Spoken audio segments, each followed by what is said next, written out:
All right, so you've watched some of my old videos and you're looking at Turo as a means to make some extra income.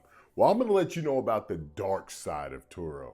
And no, it's nothing supernatural or anything crazy like that, but I am going to let you guys know about some of the cons about the business so that you at least have the expectations and you don't go into it not knowing what to expect. So, couple of the cons about the business: wear and tear on your vehicle. Yes, this is definitely something that you do want to keep in mind. You are renting your vehicle. This is exactly why I kind of rent to a higher tier. I listen, and there's no rhyme or reason. You're gonna run your business the way you want to run your business, but however, that is what I've seen, that people genuinely take a better care of your vehicle when they're paying a little bit more for that vehicle. I did not want to be in the $25, $30 a day rentals. You can still make a lot of money on that. I just did not want to be in that realm. So that is something that you do want to keep in the back of your mind. People will drive your vehicle far distances and things of that nature. But if you've watched some of my other videos, this is where I actually talk about how I offer delivery, and people that are coming and want delivery to the airport and things of that nature are normally coming for vacation. So they're normally only going to drive a short amount of distance because they just need a car to get around for their vacation. Number two, you will encounter a difficult renter. It it is inevitable. You will get somebody who, completely did the wrong thing, and as the host, you have to pretty much sit there and sip the Kool-Aid and play nice, because you are rated and people are going to look at your ratings and judge you accordingly based off of your ratings. Now, I think people are logical enough to understand that if you have a plethora of 5-star ratings and somebody rated you a 2, a 3, or something along those lines, most people are going to look at that as an outlier. However, it is something that you do need to keep in mind. I recently had a guest who rented the vehicle. It was on a full tank. I even said in my return instructions what type of gas the vehicle takes, and so on and so forth. And he brought the vehicle back literally on empty, like to the point that I didn't even know if I was going to be able to get to a gas station to put gas in my car. And I reached out to this individual about it, and he said, "Oh, I thought the gas was included in all Toro rentals." And I just, now maybe I'm crazy, but if he's ever rented a car before, that's just not a thing unless you pay for the prepaid gas, which is something that you can offer on Turo.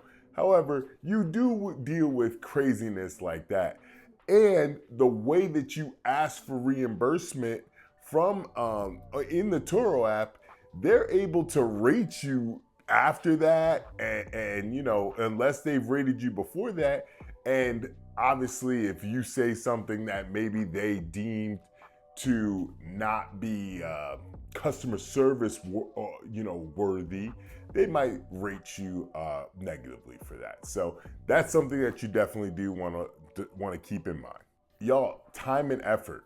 It is it does take some time. I'll be laying in my bed and I'll get a Toro request for the next day or 2 days from now to deliver the vehicle to the airport. So you do need to understand that you do have to have some type of flexibility for your to be able to accommodate delivery and be able to accommodate pickup sometimes, depending on what your delivery standards are, or like what your parking situation is at the airport, and so on and so forth. And number 4, and probably my biggest pet peeve, is just smoking in the vehicle. Some people just are completely careless. They don't care. They're gonna smoke in your vehicle, even though, And the hardest thing is, it's very hard to prove to Turo to be able to charge that fee. So that is something that you definitely want to keep in mind. Overall, though, I've had a really good experience with Turo. Knock on wood, hopefully.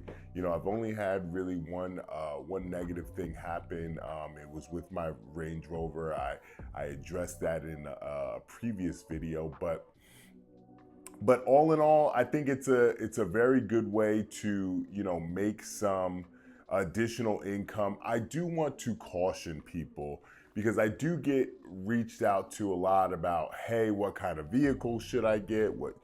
Should I finance it? Should I do this? Like, you need to do what's best for your income and budget, right? So do not go out there and finance some Cadillac Escalade that's $80,000 and you're banking on Turo being able to pay for it.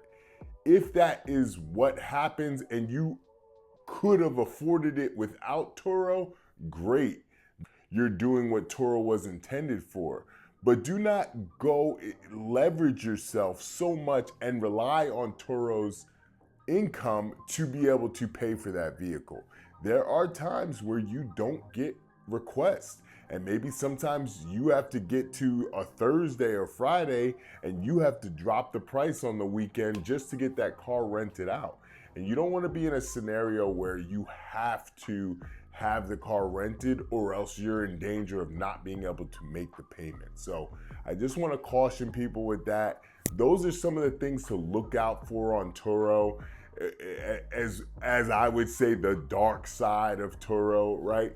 But ultimately, I think it's a good business. I think it's definitely, something that if you're going into it, you're not over leveraging yourself, you're looking for an extra means of income, it definitely could be a good supplement. So just wanted to come on, give you guys a little bit about the dark side of Turo and let you know everything up front and center so you won't be surprised when you become a host.